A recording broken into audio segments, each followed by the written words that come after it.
Salut à tous, j'espère que vous allez bien. Bienvenue dans cette nouvelle vidéo pour le test du Sony A95L. Et oui, j'avais hâte de tester ce téléviseur, certes le plus haut de gamme du constructeur Sony.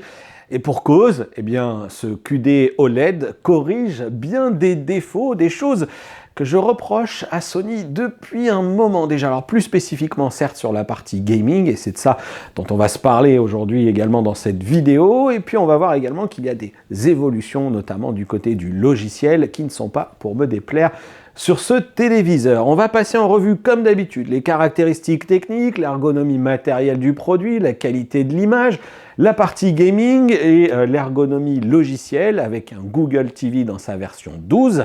Mais avant cela, eh bien, je vous rappelle comme d'habitude, lorsque j'applique certains réglages, alors des réglages qui sont valables lorsque vous me voyez face caméra. Alors ça va quand même vous permettre de vous faire une idée sur ce qui se passe sur cet écran, mais pour autant, sachez que là, je suis sur la boucle de bench démo de Spears & Munsil, le Blu-ray Ultra HD dans sa dernière version 2023, et j'ai basculé le téléviseur en mode Dolby Vision sombre et j'ai abaissé la luminosité à 20 et non pas au niveau max. Alors, ce sont des paliers qui vont de 20 jusqu'à 50 pour le max. Mais si jamais je remets ça, si jamais je le mets en mode max, vous allez voir les images qui vont être derrière moi pendant que je parle vont être complètement cramées. C'est beaucoup plus dur à gérer côté caméra par rapport aux éclairages que je peux mettre en place. Donc voilà, vous voilà, entre guillemets, prévenu. Et comme je le disais, on va commencer par la partie caractéristiques techniques que vous voyez s'afficher à l'écran de manière classique. C'est une dalle 10 bits, 100 Hz, oui, mais avec cette technologie QD OLED et donc un panneau fourni par Samsung Visual Display et non pas du LG Display pour la technologie White OLED, comme on va la retrouver d'ailleurs sur d'autres modèles comme le A80L cette année, mais aussi chez d'autres constructeurs, puisqu'aujourd'hui on a du QD OLED chez Samsung, chez Sony, et puis le reste, eh bien c'est du White OLED et du White OLED MLA pour des modèles plus haut de gamme, comme le Panasonic MZ2000, comme l'OLED 908 également chez Philips, comme l'OLED G3 évidemment chez LG. Bref, vous avez compris. Donc nous sommes là sur un produit qui se veut haut de gamme avec des tarifs associés, je vais y revenir bien évidemment. Et sur la partie dalle, eh bien, comme d'habitude, j'ai envie de dire, c'est une dalle OLED 10 bits 100 Hz, QD OLED 10 bits 100 Hz, qui va pouvoir faire du 120 Hz grâce à une connectivité adaptée avec deux prises HDMI 2.1 seulement, si je puis dire, et les deux autres prises HDMI eh bien, ne permettront pas de faire de l'Ultra HD à 120 Hz, une compatibilité avec du FreeSync Premium, le support également, même s'il n'est pas certifié de NVIDIA G-Sync, on n'est pas complètement à poil, entre guillemets, sur le VRR lorsqu'on branche un ordinateur avec une carte graphique NVIDIA, mais là j'y reviendrai également sur la partie test console, puisque pour la première fois, vous devez l'apercevoir juste là, eh bien j'ai reçu une Sony PlayStation 5 et je peux remercier les équipes de Sony TV qui eh bien, ont pu tout simplement m'obtenir la console, parce que j'aurais dit ça serait quand même bien que l'on puisse tester un téléviseur Sony un jour avec une PlayStation, et comme je n'arrivais absolument pas à prendre contact avec les équipes de Sony PlayStation, les équipes TV m'ont aidé et je les en remercie, ce qui m'a permis d'aller jusqu'au bout de cette expérience, une expérience gaming qui clairement est satisfaisante cette année, et elle est satisfaisante aussi parce que eh bien, le A95L est l'un des rares téléviseurs à être doté de cette puce Pentonic 1000 qui permet aux téléviseurs notamment eh bien, d'aller faire du Dolby Vision 120 Hz en mode jeu. On a la prise en charge également avec ce téléviseur de la partie DTS, puisqu'on a de l'IMAX Enhance à l'intérieur pour le service Bravia-Core, etc. Donc c'est DTS OK avec la partie restitution audio qui est assurée par la technologie acoustique Surface Audio Plus, qui consiste à utiliser des actionneurs qui font vibrer la dalle et produisent le son comme ça vers les spectateurs cinéphiles qui sont installés devant l'écran. C'est un petit peu plus directionnel, ça fonctionne plutôt bien et la puissance totale est annoncée ici à 60 watts. C'est composé de deux actionneurs qui gèrent un peu la partie médium, aigu, bref, les côtés un peu HP classique, 2 fois 20 watts pour cette partie-là, et on a également 2 fois 10 watts pour la partie caisson de basse, 60 watts au total. Et puis il y a en plus des petites choses qu'on peut faire grâce à un élément qui est juste là, cette fameuse Bravia Cam et dont on va se parler. Je suis allé sur le site du constructeur pour relever les prix. Attention, ce ne sont pas les prix que vous pourriez trouver en promotion chez les sites, etc.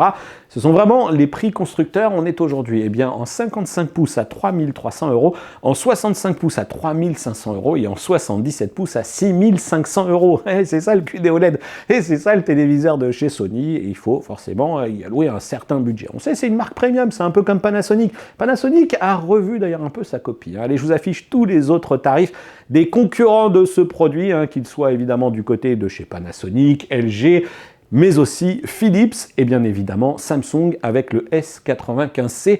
Je vous laisse en tirer certaines des conclusions. D'autres vont me dire il n'y a pas de Dolby Vision chez Samsung. C'est un grand propos. Sauf que nous, à l'occasion du jury TV, finalement, on a vu qu'un bon tone mapping, finalement, ça fait une belle différence. Mais ce sera le sujet d'une autre vidéo, je l'espère, une fois que j'aurai récupéré toutes les mesures qui me vont bien. Vous avez désormais tous les tarifs qui sont affichés, des caractéristiques techniques. On va passer un petit peu à ce qui pourrait faire la différence avec le savoir-faire de Sony. Allez, on enchaîne avec cette partie ergonomie matérielle. Comme toujours chez Sony, c'est quand même super sobre. Alors faut aimer parce que forcément c'est pas sans conséquence. Sur ce A95L, ne comptez pas trouver par exemple un système de pied central. Il n'y en a pas. Voilà, c'est deux pieds qui sont disposés ici aux extrémités, vraiment à gauche et à droite du TV. Une dalle qui est positionnée très basse dans cette configuration-là, qui ne vous permettra donc pas d'ajouter une barre de son, mais heureusement, Sony a prévu le coup, puisque vous avez une deuxième position qui vous permet cette fois-ci de rehausser le téléviseur, et alors là, vous êtes large pour positionner une barre de son juste en dessous. Là où j'adore aussi, d'une certaine manière, c'est que c'est très bien fini aussi pour l'arrière du téléviseur. On l'a vu, vous avez vu le poids, il y a aussi un système VESA 300 par 300 si vous le souhaitez, pour l'accrocher au mur par exemple, mais si jamais vous l'avez dans un salon ou accessoirement, on peut voir ce qui se passe au dos. Vous avez une quantité de caches, regardez, je ne les ai pas mis, je les ai gardés juste là. Il y a une quantité de caches à disposer, ils sont tous là. Quantité de caches à disposer pour masquer la connectique, masquer également jusque dans les petites barrettes qui vont venir cacher les pieds gauche et droit. C'est un téléviseur qui est extrêmement bien fini. Et puis surtout, on a aussi reproché un petit peu à Sony peut-être d'avoir des grosses télécommandes. Moi, c'était absolument pas mon cas. J'adorais avoir des télécommandes avec toutes les touches. Et j'ai toujours dit que ces télécommandes de chez Sony avaient ma préférence parce qu'elles étaient non seulement très premium, très quali, rétro-éclairées, etc. Et en plus, j'avais tous les boutons, sauf que, je sais pas, ils ont dû se dire à un moment donné, ouais, faut qu'on soit capable de proposer un truc un petit peu plus ergonomique au sens peut-être un petit peu plus moderne du terme, parce que y a cette petite télécommande qui a toutes les touches de raccourci et toutes les touches fonctionnelles. On a la touche de play, de pause, on a les accès directement aux différents menus du téléviseur et c'est extrêmement bien fait. Si jamais vous êtes un gros consommateur de votre TNT et que vous aimez bien passer par exemple de la 1, de la 2, de la 3 à vos canaux d'information qui sont peut-être situés à la fin du bouquet TNT, eh bien vous avez également cette deuxième télécommande qui est elle pour le coup en plastique, qui n'est pas rétroéclairée. Je ne vous l'ai pas dit, mais celle-là, elle est rétroéclairée. Et oui, c'est le côté un peu moderne de la chose. Il y a un petit capteur ici qui permet justement de se rétroéclairer lorsque c'est nécessaire. Ça évitera de consommer des piles pour rien, parce que oui, c'est pas une télécommande sur batterie avec un panneau solaire à l'arrière comme peut le faire Samsung. Très bonne initiative également. Sur cette fois-ci, l'autre élément qui est extrêmement important, que l'on va retrouver dans cette partie ergonomie matérielle, il y a plein de choses. Il y a un autre élément qui est extrêmement important et il est situé juste ici au sommet du téléviseur, c'est la Bravia Cam. Elle est livrée en série avec le A95L, j'avais pas pu le tester sur le X95L, mais elle a plusieurs fonctionnalités, la possibilité de se comporter comme une webcam et puis d'organiser des appels, visio si vous le souhaitez, avec les applications par exemple Google Duo, puisqu'on est ici sur de l'Android, sur du Google TV. Elle va également intervenir dans une logique d'économie d'énergie. Je vous rappelle que cette année également chez Sony, on a ces fameux modes d'économie d'énergie. Regardez un peu, bouh, comme ça s'éteint le téléviseur si j'active les modes d'économie d'énergie. Je peux aussi utiliser la caméra pour avoir le réglage de la position en fonction du visionnage. Je vais y venir, mais on a également des fonctions de commande gestuelle que j'ai configurées. Vous avez les images qui s'affichent, ça prend un peu moins de 5 minutes. On lève le bras, on se positionne devant le téléviseur, on suit ce petit tutoriel et ensuite ça va permettre tout simplement de demander à la fin de piloter le téléviseur avec des gestes qui vont vous permettre par exemple de changer de chaîne, d'augmenter le volume, d'avancer dans un programme. Bon, ça fonctionne avec une portée tout de même assez limité. Moi, dans la configuration de mon salon, vous le voyez, la cuisine est directement dans le prolongement du salon. Ça va fonctionner si vous n'êtes pas trop loin dans votre canapé, plutôt bien positionné en face. L'intérêt, pourquoi je vous parle de ma cuisine? Eh bien, parce que moi, je pense que l'intérêt, c'est tout simplement quand on va avoir les mains sales et qu'on veut tout simplement piloter le téléviseur avec les gestes, si on ne souhaite pas utiliser la reconnaissance vocale, puisque encore une fois, Google Assistant est à l'intérieur, pourquoi pas? Ça peut faire un petit truc un peu amusant. Et surtout, cette Bravia Cam, elle permet d'autres fonctionnalités qui avaient déjà été annoncées par Sony, qui est la capacité du téléviseur à ajuster la diffusion du son en fonction de votre position dans la pièce. Alors j'ai fait quelques petits tests, c'est amusant. Ça fonctionne relativement bien. Encore une fois, la portée, je ne l'ai pas trouvée complètement dingue. Hein. C'est entre 3 et 5 mètres selon mes estimations. Et en fait, elle va tout simplement se situer dans les paramètres Ambient Optimization Pro. Donc, on va pouvoir activer cette fonction et on va aller chercher les réglages avancés. Alors, non pas là, parce que ça, c'est la partie image. Mais si je vais sur la partie audio, regardez, je vais la désactiver, je la réactive.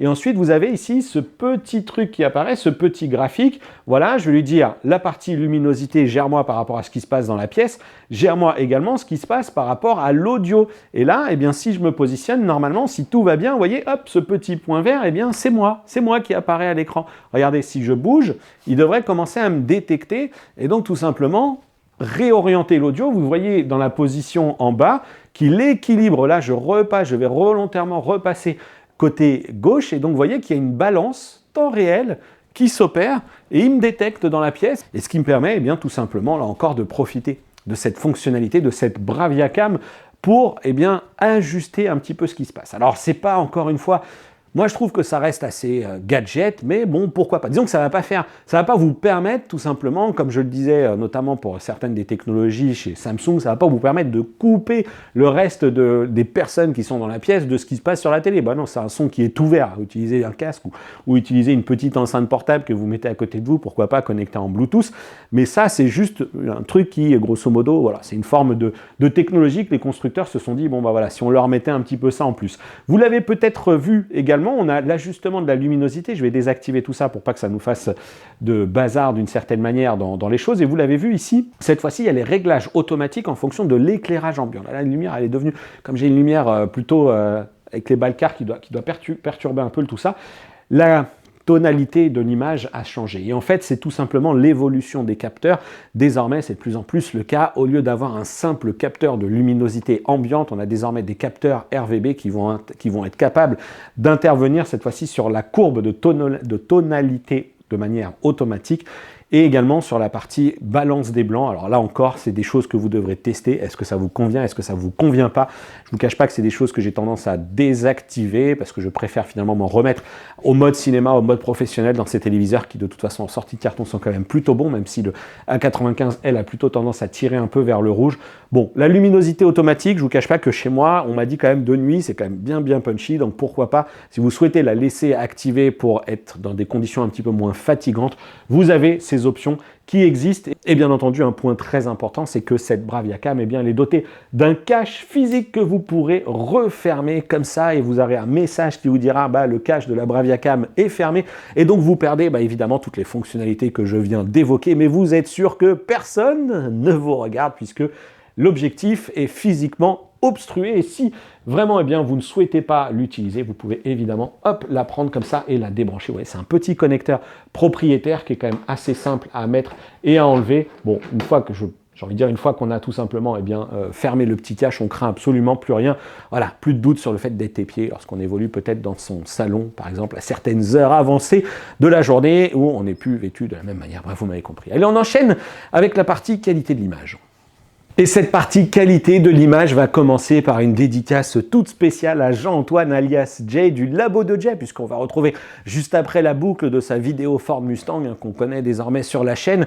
Et si vous n'avez pas vu sa dernière vidéo, il a tout simplement publié un documentaire exclusif que je vous invite absolument à regarder. Même si vous n'êtes pas fan du sujet, même du film en l'occurrence, vous ne pourrez que apprécier ce qui est raconté. Oui, il a suivi pendant 1 an les équipes en charge de la restauration du film Astérix et Obélix Mission Cléopâtre, le vrai, celui d'Alain Chabat, et vous saurez tout sur le process de restauration d'un film pour sortir du côté master cinéma vers de la production restauration, vers de la 4K HDR, et vous allez voir, franchement, vous allez apprendre des choses.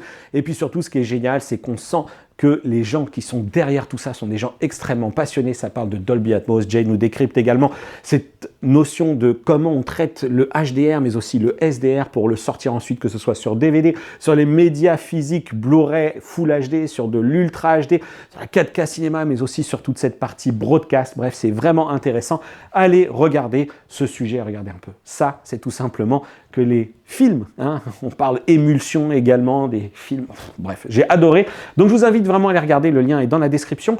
Mais histoire de ne pas prendre le petit strike avec les images de Astérix et Obélix Mission Cléopâtre, on va revenir à notre vidéo de petite Ford Mustang, c'est très bien. pour en revenir à notre Sony A95L, ouais, le truc vraiment, et puis alors là vous le voyez avec effectivement là de nouveau, j'ai même pour tout vous dire un petit peu baissé un petit peu la luminosité, je suis passé à 15.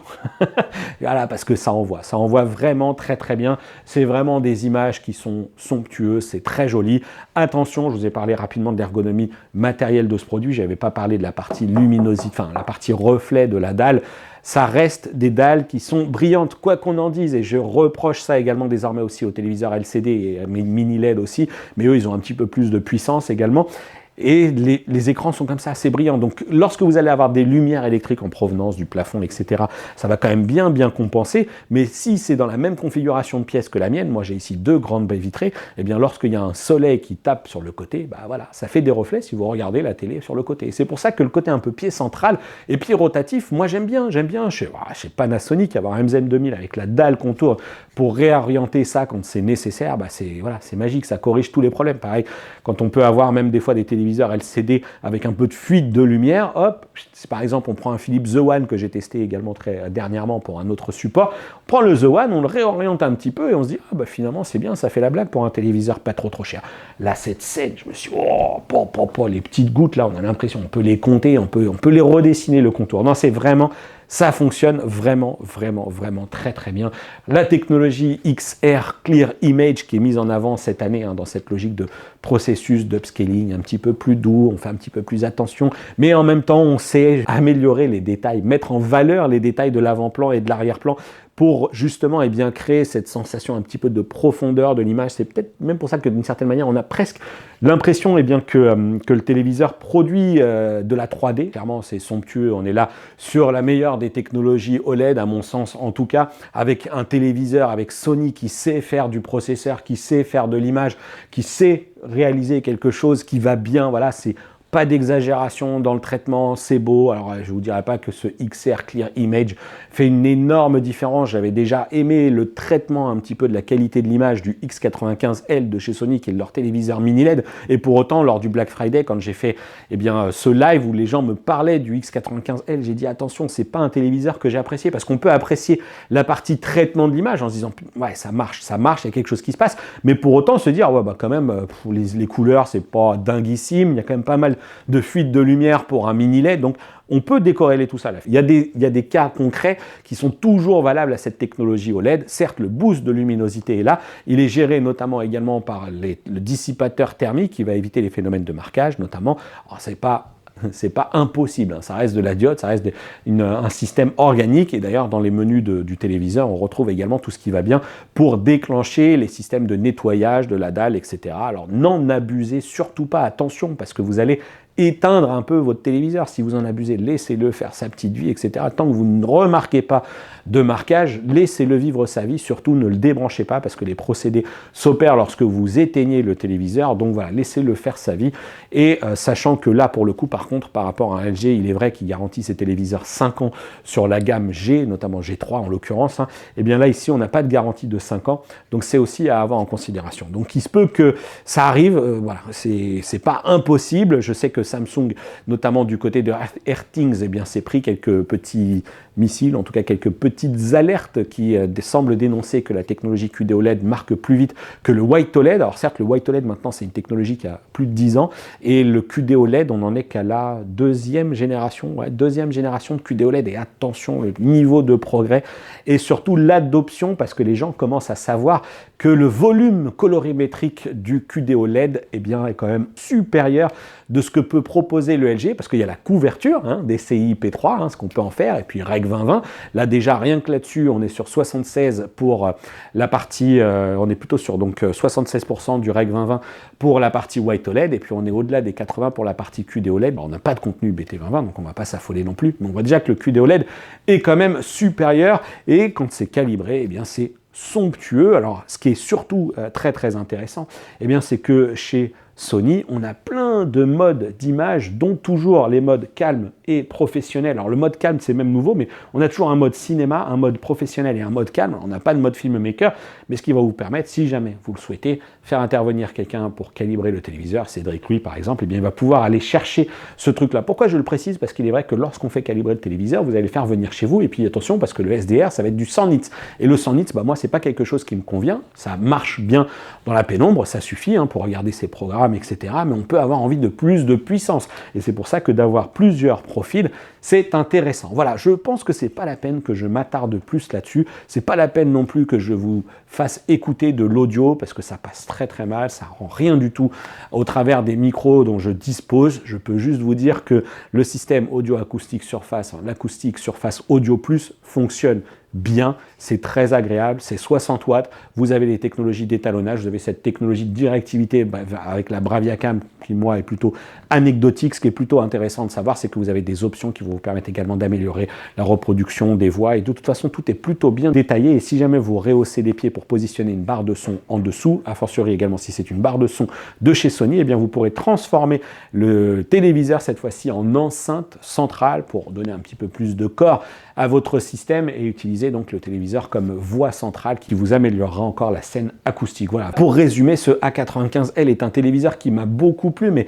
comme le S95C, comme le Panasonic MZ2000 que j'ai eu également en test, comme le G3 également de LG, j'ai pas eu encore le Philips OLED 908. Alors il a eu un peu moins l'unanimité du côté du jury, ça a été plus compliqué parce que eh bien, chaque marque a son traitement, et c'est d'ailleurs ce qui était très dur à un moment donné dans la vidéo, je le dis, j'ai dit waouh, on sait plus ce qu'on regarde, on est perdu, on prend une claque de toute façon parce qu'il y a ce moniteur de référence qui est là. Et lui, il fait foi, et c'est un ESO, c'est pas un moniteur Sony, on n'est pas là avec du Sony pour flatter du Sony, c'est un moniteur ESO à 30 000 boules, et c'est le plus performant de tous parce qu'il a les certifications les plus élevées, même si on sait que Sony aujourd'hui en moniteur de référence équipe peut-être 80% du parc de tous ces producteurs, de réalisateurs, bref, allez pas croire qu'à Hollywood ils bossent avec des téléviseurs OLED, hein. Ça c'est une grosse connerie, ou même avec des moniteurs de calibration qu'on a pu entendre, ouais, c'est du moniteur OLED, hein. Rien du tout, c'est des dalles c'est du dual LCD, arrêtez de croire à ces grosses conneries.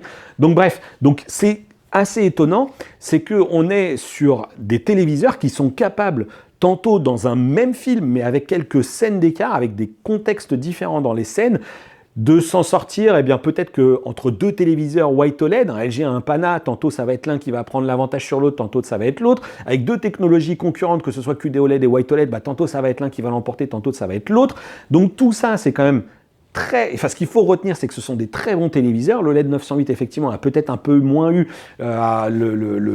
les préférences du jury, parce que chez Philips, les traitements sont quand même assez durs. C'est quelque chose, voilà, c'est l'ADN Philips qui, chez Philips, ils ont plutôt tendance, voilà, faut calmer les traitements processeurs. Et donc c'est à savoir, c'est peut-être un truc, mais l'Ambilight va être là et ça va parler à des gens, ça va plaire à des gens, c'est une expérience qui apporte quelque chose. Moi ça me plaît par exemple, et je tenais à ce que d'ailleurs l'OLED 908 soit présent. Il y a de l'audio, le Panasonic MZ2000 se distingue par l'audio. Donc voilà, donc c'est une expérience globale qui vraiment, voilà, aujourd'hui on le sait, le Dolby Vision, l'absence de Dolby Vision c'est chez Samsung, voilà, je vous l'ai dit de nombreuses fois, c'est pas complètement indispensable que d'avoir du Dolby Vision, vous en penserez ce que vous voulez, peut-être que ça va vous hérisser le poil. Il y a quelque chose en revanche qui peut être un peu plus critique, c'est l'absence du DTS, c'est pas le cas ici. Le DTS est bel et bien présent, et vous avez en plus un système audio qui est lui aussi assez polyvalent, comme je l'ai dit. Voilà, allez, je ne m'étale pas plus, il y a toute la partie commentaires, et surtout j'espère vous livrer à un moment donné cette vidéo autour de cette journée de jury, parce que j'y étais et qu'il y a beaucoup de choses à raconter. Malheureusement, j'attends encore quelques résultats de mesure, parce que je voudrais vraiment contextualiser tout ça, remettre vraiment avoir du contenu, avoir de la matière à vous raconter. Vous le savez, regardez comme je parle lorsque je vous teste des télés. Et désormais, comme d'habitude, on va basculer sur la partie résultat des mesures, et c'est la voix off qui va vous en parler. Vous allez voir qu'il y a un petit truc un peu spécial cette fois. Pour cette partie résultat des mesures, Cédric Louis de HEC Calibrage m'a autorisé à exploiter les relevés qu'il a obtenus lors des tests menés pour les jurys TV visant à élire le meilleur OLED de l'année. Autant vous dire que son matériel professionnel n'a pas grand-chose à voir avec celui que j'utilise et je pense même pouvoir affirmer assez facilement que celui-ci n'a rien à voir avec le matériel utilisé même par les autres testeurs que vous devez suivre. Et même si cette partie résultat des mesures n'est qu'un petit chapitre dans mes longues vidéos où j'insiste aussi sur l'expérience ressentie, j'apprécie aussi être en mesure de vous livrer de tels résultats, y compris une fois le téléviseur calibré par Cédric. C'est une première sur la chaîne. Comme vous pouvez le voir, la présentation est un peu différente de ce que je vous partage habituellement. Néanmoins, ce qu'il faut retenir, c'est que, sans surprise, en sortie de carton, la calibration SDR Rec 709 de ce A95L est bonne. On note un gamma de 2,34, un delta E moyen pour l'échelle de grille de 2,75 et un delta E 2000 moyen de 2,32 pour la partie couleur. On peut considérer que c'est excellent, car sous la limite de 3, on a l'habitude de dire que tout va bien. À noter toutefois que la température moyenne des couleurs est ici un peu élevée, à 6826 K relevés, obtenue notamment par un blanc qui tire un peu vers le bleu et cela dès 50%. La luminosité du point blanc à 10% de la surface est relevée à 311 candela par mètre carré environ, soit bien trop élevé par rapport aux consignes du SDR. Tout rentre dans l'ordre après la calibration de Cédric avec une luminosité de 112 candela par mètre carré qui, une nouvelle fois, pourrait ne pas convenir à tout le monde, d'où l'importance, ici, des nombreux modes d'image disponibles. Dans cette configuration désormais calibrée, la température moyenne des couleurs est de 6473 K, le delta E moyen pour l'échelle de grille et des couleurs sont parfaits, bref, ça devient un vrai régal, mais il est aussi à noter que, calibré ou non, la couverture Rec 709 est assurée à 100%, mais il n'y a là pas vraiment d'exploit. En HDR, ce n'est pas exactement la même histoire. La précision des outils utilisés par Cédric permet de relever que le taux de mapping en fait un peu trop et que la courbe EOTF n'est pas vraiment respectée. Pour autant, lors de notre journée des jurys et en mode cinéma non calibré, nous étions tous séduits par le rendu de ce téléviseur Sony en HDR10 ou encore en HDR Dolby Vision. La luminosité est mesurée à 1326 candela par mètre carré sur une mire à 10% et j'ai moi-même mesuré un pic de 1482 nits à 1%, ce qui a assez peu d'intérêt, je vous l'accorde. J'ai relevé par ailleurs la luminosité à 100% à 277 candela par mètre carré, une valeur qui ne m'a pas été communiquée ni même validée par Cédric. J'aurais cependant tendance à valider celle-ci, puisque là où les outils de Cédric ont mesuré 1326 candela par mètre carré à 10%, ma sonde en a relevé 1312, ce qui n'est pas si éloigné pour deux modèles de tests différents. En HDR, je n'ai ici que les mesures du delta E moyen de l'échelle de grille qui traduisent une dérive assez importante de 5,27 lorsque le téléviseur n'est pas calibré. Malheureusement, je n'ai pas ici le delta E moyen en DCI-P3 de manière très précise, mais vous pouvez remarquer dans le graphique de saturation au centre que les mesures à 50% ne sont pas très heureuses. Le calibrage naturellement rend ce téléviseur excellent avec un pic de luminosité un peu plus contenu puisqu'il passe à 1292 nits, la courbe EOTF est très bonne et la température moyenne des couleurs beaucoup plus juste. En revanche, je vous le dis régulièrement, le QD OLED est bien plus performant sur le sujet que le White OLED et Cédric a relevé un color volume assuré à 132% pour le DCI-P3 et 89% pour le BT2020. Enfin, de mon côté, j'ai également pu mesurer des consommations électriques qui varient de 70 à 130 watts pour l'essentiel des contenus, y compris en mode gaming. Des pointes à 170 ne sont toutefois pas rares. Autre mesure dont on va se parler ici, cette fois-ci, l'input lag. Voilà, j'ai pas envie de toucher aux éclairages. Ils sont bien installés, on va rester comme ça, je suis un petit peu dans la pénombre, mais c'est pas très grave. Et je rappelle que l'input lag, c'est le retard à l'affichage. Il ne s'agit pas de la latence de la dalle. On est ici sur une dalle OLED avec des pixels auto-émissifs et donc il est à considérer que la latence de la dalle est nulle ou quasi nulle. Bref, c'est imperceptible. Le retard à l'affichage, c'est le moment où vous envoyez une commande de votre manette à votre console vers le téléviseur, ça passe par la prise HDMI et ensuite, de la prise HDMI, il y a un traitement électronique qui fait qu'il y a une répercussion ici à l'écran. Et c'est ce que matérialise ici mon petit boîtier rouge Léo Bodnar qui envoie un signal 1080p 60 Hz. Et avant de procéder à la mesure, je vais juste réinitialiser le téléviseur pour qu'on soit bien sûr que tout est de base, dans la configuration de base de ce système.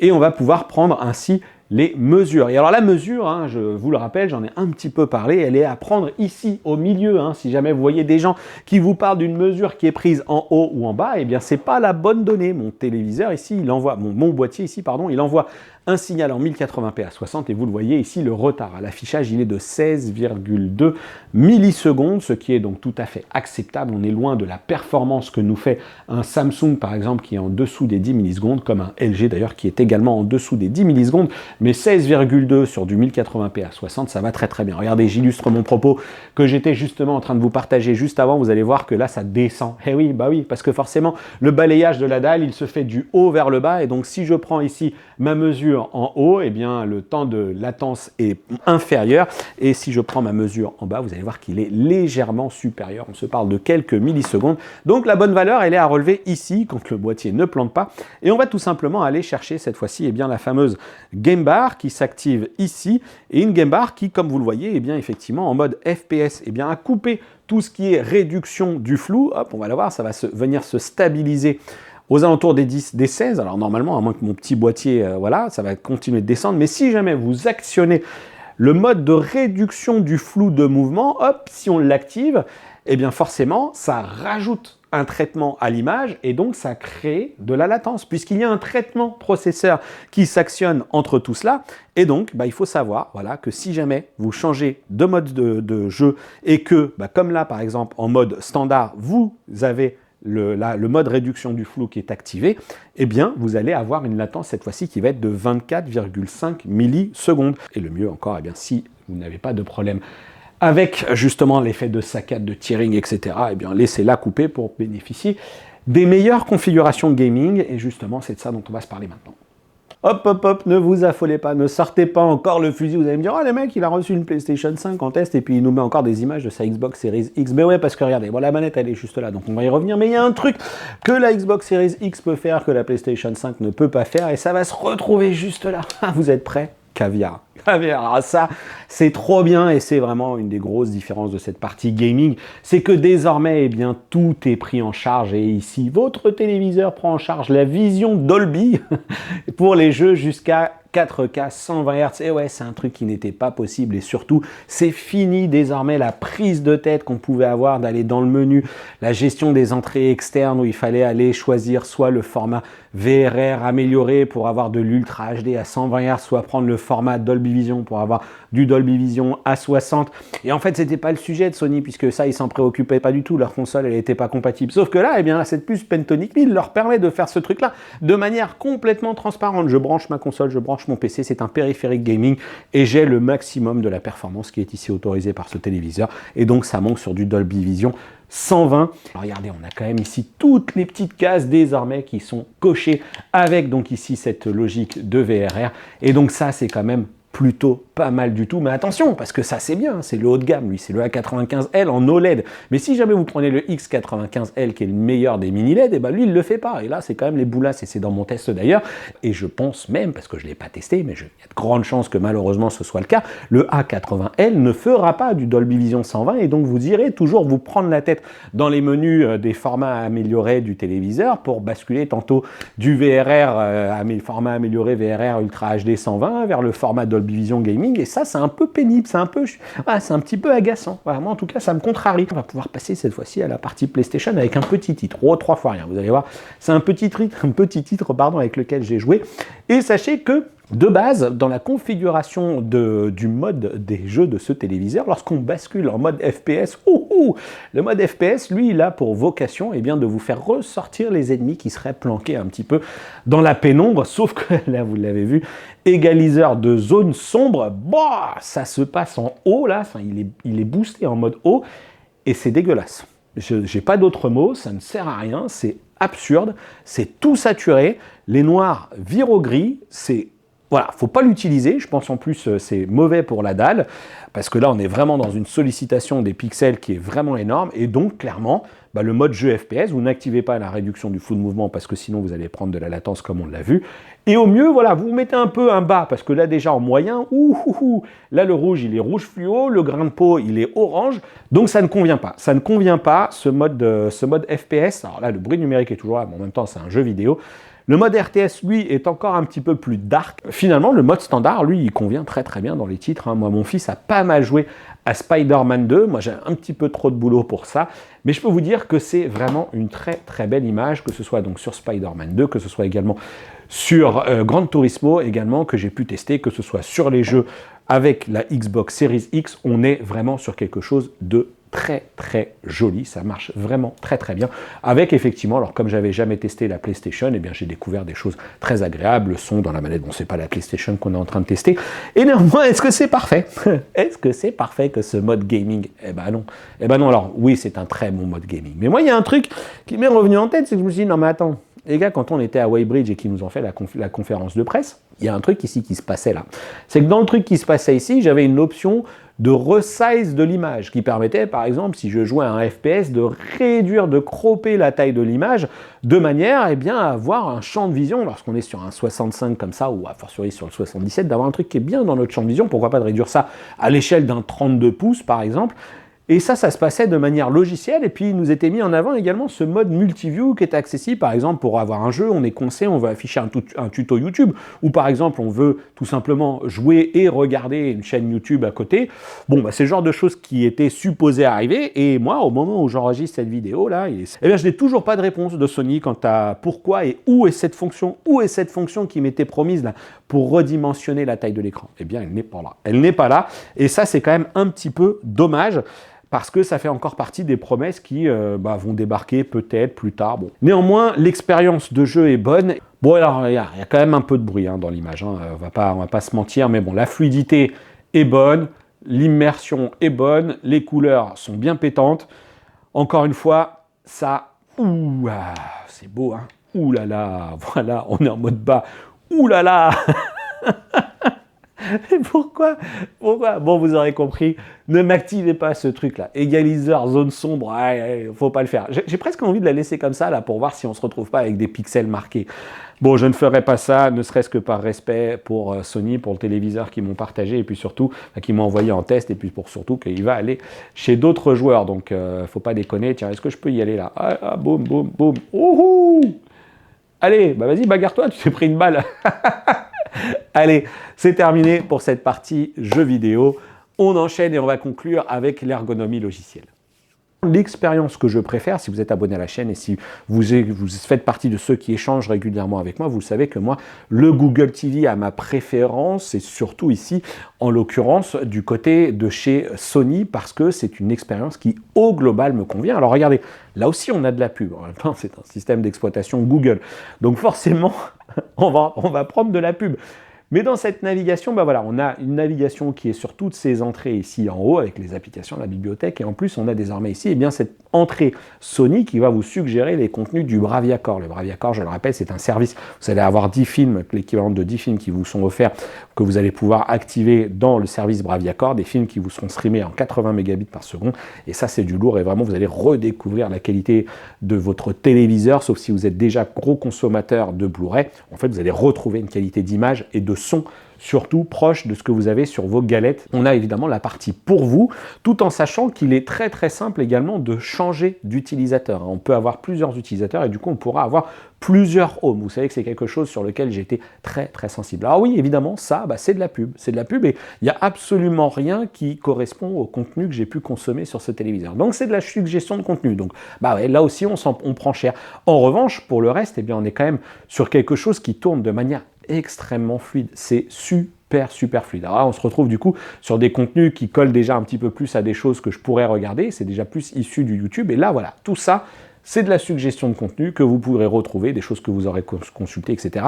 Et ça va très très vite. Et pour moi, là où Sony fait une réelle différence, c'est quand on est dans des contenus comme ça, par exemple, et que l'on souhaite accéder à ces paramètres rapides, voilà, ça apparaît ici sous la forme d'un petit bandeau. Alors en plus, on peut le personnaliser. Il suffit que je maintienne appuyé longtemps et puis je peux décider de déplacer les tuiles comme ça. Donc voilà, ça c'est déjà très pratique et surtout, soit ensuite je clique ici sur le bouton paramètres, alors je vais ressortir, ça me mène ici à ces paramètres-là, soit je vais chercher directement le paramètre d'image, cette fois-ci, voilà, je reclique sur ma petite touche, que ce soit pour l'image ou pour le son, et là, vous voyez, il y a ce menu-là, ici, latéral, cette barre de raccourci, enfin cette barre de menu qui est affichée, c'est là que vous retrouverez notamment dans les paramètres experts la technologie d'actualisation de décalage de pixels, mais encore une fois, laissez le téléviseur faire son office.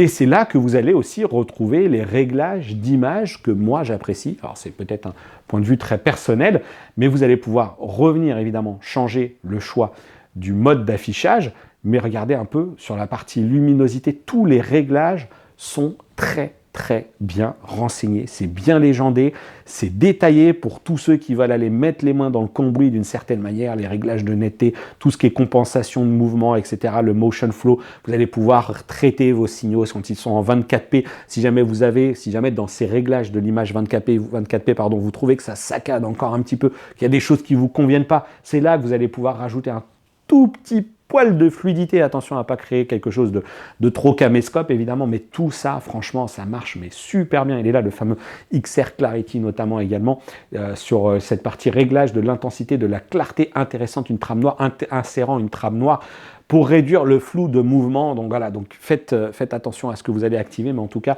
c'est quand même extrêmement détaillé et moi j'adore. Voilà, j'adore vraiment cette interface de chez Sony. Bon exprimez-vous, dites-moi ce que vous en pensez. Mais le combo Google TV, télécommande, alors rétroéclairé, qui en plus permet d'accéder rapidement à tous les paramètres, moi ça me parle. Mais encore une fois, exprimez-vous. Je ne dis pas que LG et Samsung n'ont pas d'autres avantages, ou Panasonic, etc. Mais encore une fois, si vous utilisez un boîtier externe, eh bien peut-être que vous ne vous sentirez pas concerné par tout ça. Et moi, clairement, ce système a vraiment ma préférence. Il fonctionne bien, il est fluide, il s'allume vite, il s'éteint vite.